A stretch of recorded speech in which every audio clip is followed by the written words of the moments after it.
Halo guys, assalamualaikum warahmatullahi wabarakatuh. Perkenalkan, nama saya Aziz Safiratun Ainunisa, NIM 2019 33106. Nah, ketemu lagi setelah sekian lama nggak buat video juga tentang nah, kali ini saya akan menjelaskan sedikit tentang perspektif global gitu guys. Ya udah dikenal sendiri tentang global, yaitu dunia. Nah, di sini saya akan membahas berita-berita yang lagi hits banget dibahas di dunia ini dan lagi booming banget, viral banget, yang apa namanya, berita yang emang udah benar-benar sampai kancah internasional gitu, udah sampai luar negeri pun udah tahu dalam berita hal ini gitu, dalam negeri maupun luar negeri gitu. Nah, sebelum saya ingin memberitakan apa yang saya ingin jelaskan dari isu berita booming ini, saya ingin menjelaskan sedikit tentang perspektif global, yaitu perspektif global adalah wawasan atau cara pandang mengenai fenomena secara keseluruhan, yakni fenomena adanya interaksi, independensi, dan kompetensi antar umat manusia di muka bumi ini. Gitu guys. Nah, berita ini tuh sangat hits banget di dunia nyata maupun di dunia maya guys. Nah, udah di televisi, di berita di televisi udah ada, di YouTube maupun di IG dan lain sebagainya, itu udah lagi viral banget gitu kan, yaitu peperangan antara Ukraina dan Rusia. Nah, kali ini saya nggak membahas Ukraina dan Rusia lagi, maksudnya kan udah tahu ya peperangannya itu bagaimana gitu di sosial media. Nah, kali ini saya juga membahas tentang Ukraina, tapi di dalamnya yang udah apa aja yang udah mereka lakukan gitu loh dalam peperangan ini gitu. Nah, gini, terus di Turki mengevakuasi warganya usai masjid di Mariupol diserang Rusia. Ya, ini emang masih dalam peperangan Ukraina dan Rusia, tapi ini lebih mendalam lagi apa apa saja yang udah dilakukan Rusia gitu dalam Ukraina itu. Ternyata udah ada beberapa warga yang diungsikan dan dievakuasi setelah Rusia itu menyerang masjid di Mariupol gitu. Nah, ada sebanyak 65 orang warga Turki dan kerabat mereka dievakuasi dari pelabuhan Mariupol di Ukraina Selatan, guys. Pada hari Kamis 17 Maret, kantor berita Turki Anadolu itu melaporkan. Nah, Menteri Luar Negeri Turki Mevlut Cavusoglu pada Kamis mengatakan lebih dari 100 warga Turki masih bertahan di Mariupol dan ia berharap adanya gencatan senjata untuk kemanusiaan di kota tersebut gitu loh guys. Dan dalam konferensi pers bersama mitranya dari Ukraina, Dmytro Kuleba di Lviv, Cavusoglu mengaku telah mengusulkan gencatan senjata sampai 24 jam yang dipantau terus-menerus oleh kelompok kemanusiaan. Nah, dalam Kementerian Luar Negeri Ukraina pada hari Sabtu menyebutkan pasukan Rusia menembaki sebuah masjid di Mariupol yang dimana 80 lebih orang dewasa dan anak-anak termasuk warga Turki itu mengungsi gitu. Aduh, yang dimana peperangan itu di masyarakat, walaupun di masyarakat luar negeri maupun di dalam negeri itu tidak menginginkan peperangan gitu ya guys. Dan di sini itu ada lagi peperangan Ukraina dan Rusia gitu, yang dimana ada peperangan yang tidak ada habisnya berita-beritanya, yaitu Israel dan Palestina, dan kini disusul dengan peperangan Ukraina dan Rusia gitu. Aduh, kayak, dan peperangan ini tuh bisa dikatakan perang ketiga oleh yang diakui oleh masyarakat di dunia gitu loh guys. Jadi karena bukan masalah dari Ukraina dan Rusia, tapi yang berdampak itu juga dari luar negeri semuanya, dari negara-negara lain pun mendapat dampaknya seperti itu. Nah, habis itu Cavusoglu lantas mengatakan bahwa ia telah mengupayakan bantuan dari mitranya dari Rusia mengenai isu ini.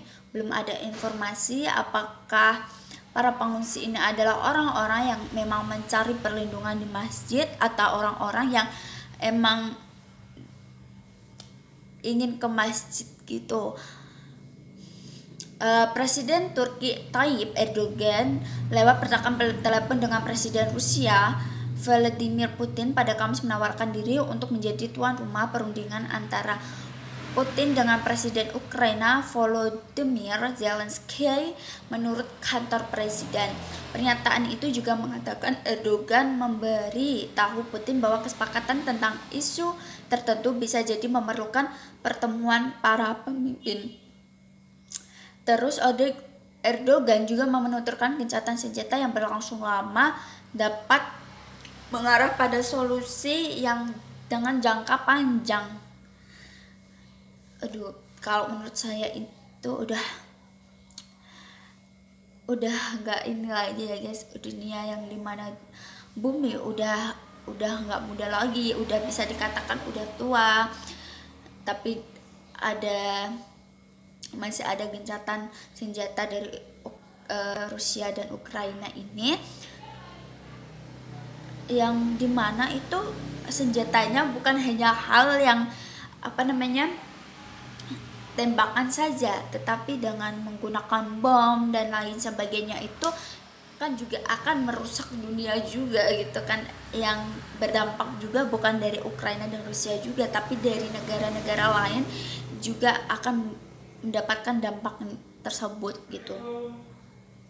Nah, yang kedua saya ingin membahas tentang ini, itu bisa dikatakan senang ya bagi warga Indonesia, yang dimana Indonesia itu akan memiliki sirkuit Mandalika. Jadi itu sangat senang sekali untuk warga Indonesia, karena di Indonesia sendiri sudah memiliki sirkuit Mandalika ini guys gitu. Kayak udah suatu kebanggaan sendiri gitu, Indonesia maju dengan sirkuit Mandalika, yang dimana warga Indonesia tidak yang menyukai motor GP ini tidak harus ke luar negeri, tapi Indonesia juga udah punya sirkuit Mandalika, yang dimana nantinya ada perlombaan MotoGP dan orang Indonesia itu bisa melihat sendiri dari negaranya sendiri gitu. Nah, dalam sirkuit Mandalika ini ada sebelum sirkuit di Mandalika itu dibangun, sebenarnya itu sudah center dibicarakan dan dikabarkan mengenai renovasi sirkuit di Sentul dan pembangunan sirkuit baru di Jakabaring gitu kan. Namun kemudian muncul berita yang mencuri perhatian masyarakat karena Indonesia akan punya sirkuit baru di Mandalika. Nah, ide pembangunan sirkuit ini datang dari hasil diskusi Indonesia Tourism Development Corporation atau dikatakan ITDC, BUMN Indonesia yang bergerak di bidang pariwisata bersama Vinci Group, perusahaan asal Prancis. Kedua pihak kemudian menemukan Dorna Sport untuk membicarakan ajang Superbike World Cup atau WSBK dan MotoGP. Nah, dari pertemuan tersebut ITDC mendapatkan kepastian mengenai penyelenggaraan MotoGP gitu di Mandalika setelah menandatangani promoters agreement dengan Dorna di Madrid. Di Mandalika ditunjuk untuk menjadi tuan rumah balap MotoGP selama 5 tahun 5 tahun mulai tahun 2021 dan juga mendapatkan kontrak untuk menggelar WSBK. Pembangunan sirkuit pun dimulai pada September 2019 dari pekerjaan tanah. Kemudian pada pertengahan November 2019, ITDC memperkenalkan pengurus Mandalika Grand Prix Association atau yang bisa disebut itu MGPI lah yang akan memilih bisnis utama mengelola dan mengoperasikan sirkuit di Mandalika.